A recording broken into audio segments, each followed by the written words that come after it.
Today we are going to do a clustering problem. In the embedded systems, we often collect the data from sensors randomly. We don't have the labeling technique, so clustering is one of the technique which we can use to label our data. So we can cluster them by the type of the sensor values. So for example, I am using this sensor values from the Kaggle dataset, and this dataset have the date and timestamps and the temperature, humidity, pressure, CO2 gas, PM and PM10 values, and obviously the daytime. Either it is night, noon, or related things. So I'm only going to grab a humidity column out of this and just focusing on the clustering, which is GMM clustering technique, and I'll show you how this could be effective in this manner to group in the values of your wanted labels. So for example, you collect some data from any sensor. This could be an accelerometer as well, so you create different gestures, but you did not record which gestures were which values. So you get all of the data and now you want to group them. So that's where the clustering comes in, and GMM do the best.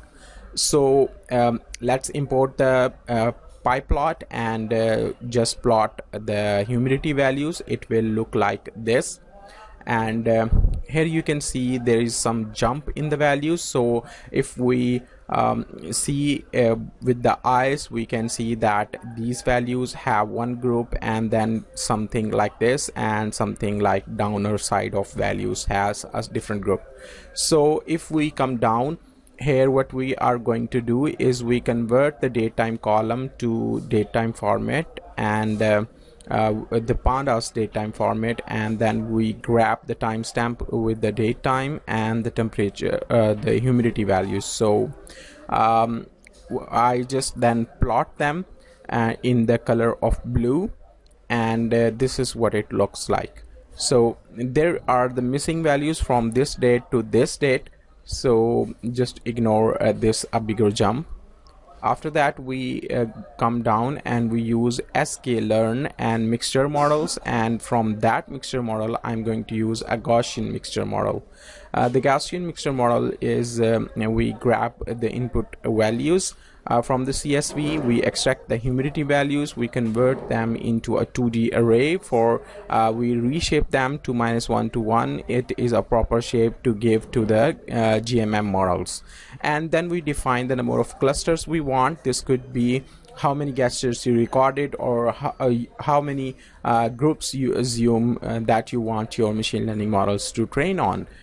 Then we simply initialize the Gaussian mixture models, and the Gaussian mixture is number of components is the number of clusters. This is the first value, and the random state is just 0, and we apply a GMM fit, and this will create a GMM kind of clustering. And then we predict the cluster labels, and this could be a simply we passing the humidity array, which we grabbed from this humidity data, and we convert it into a 2D array. So we pass that to GMM predict, and we get the labels.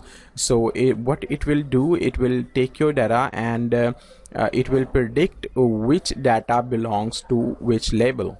So there you get the labels value.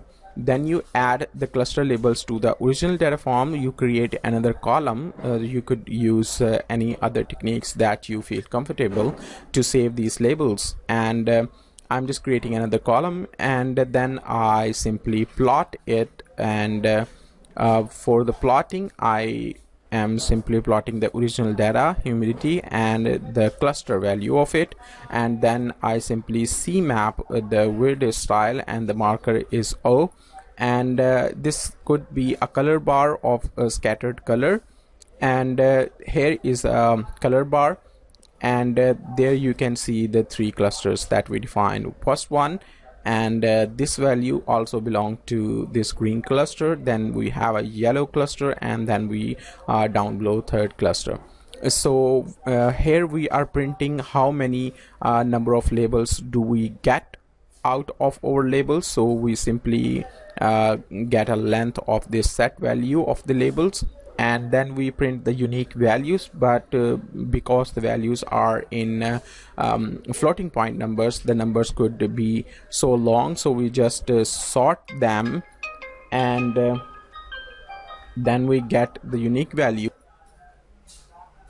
We get the clusters in the sorted form, and we get the unique values, and we getting these unique values, and we are simply rounding them, and then we getting the unique values and we print them. So here we get from the cluster 0 we get these values, in the cluster 1 we get these values, and in the cluster 2, which is the third cluster, we get these values. So these values belongs to cluster 2, and this is how you can grab these values and you can save them in a CSV file to feed them into your training set. You can also clean up some data if you want, but this is how I try to grab data from sensors, and then I simply put them into a clustering, and then I simply use that clustering as well to futurely predict the data which class it belongs to. But I can also use it for further machine learning model to improve these values as well. So this is how the GMM clustering we can use. Thank you so much for this tutorial.